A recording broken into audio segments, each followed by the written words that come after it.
talent as a brand globally? A lot of commentators talk about we are losing business to other outsourcing regions.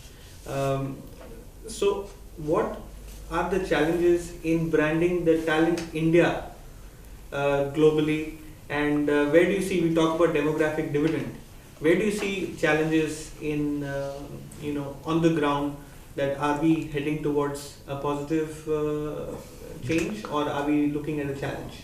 I think over the last 25, 30 years, we made a huge progress on Indian talent as a brand.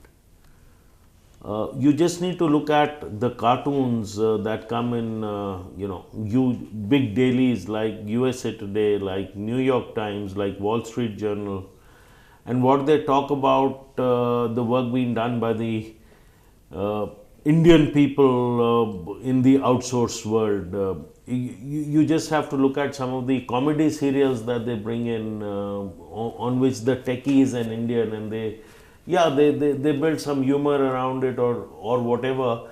But at the end of the day, the acceptability of an Indian, 30 years ago, they did not even believe an Indian existed. Today, they take it as a reality, whether they joke about it or they don't joke about it, they take it as a reality.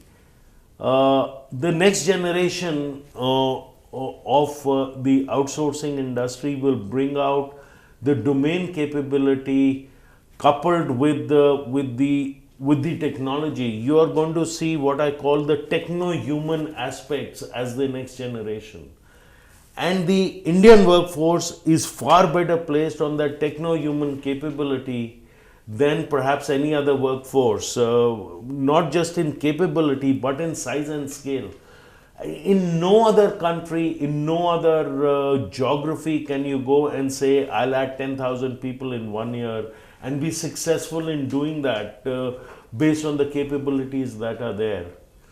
There is a negative side to it. There is a negative side of whether we are able to match the capabilities of another workforce. Voice and accent, particularly if you do voice work, can be challenging. These are things that we have to work on to overcome it. I don't see an issue in that happening. I heard you mention about other geographies taking a lead on us. Partly true, but partly essentially because we don't have the supply that can meet the appetite of this industry. So it is a supply driven constraint that is making companies go to other geographies, not because there is no demand. And if we can get our act together on voice and accent, on a certain amount of logic, certain amount of rule set based processing, we can open up a Pandora's box, and a job created in India at a particular social level has an impact on very many families as against a job created in any other geography, say the United States or the UK, where the impact is to one individual and maybe a spouse, as against in India it could be an impact to a family, and it could lead to indirect jobs being created. So the social impact, the multiplier effect of that in India can be very huge.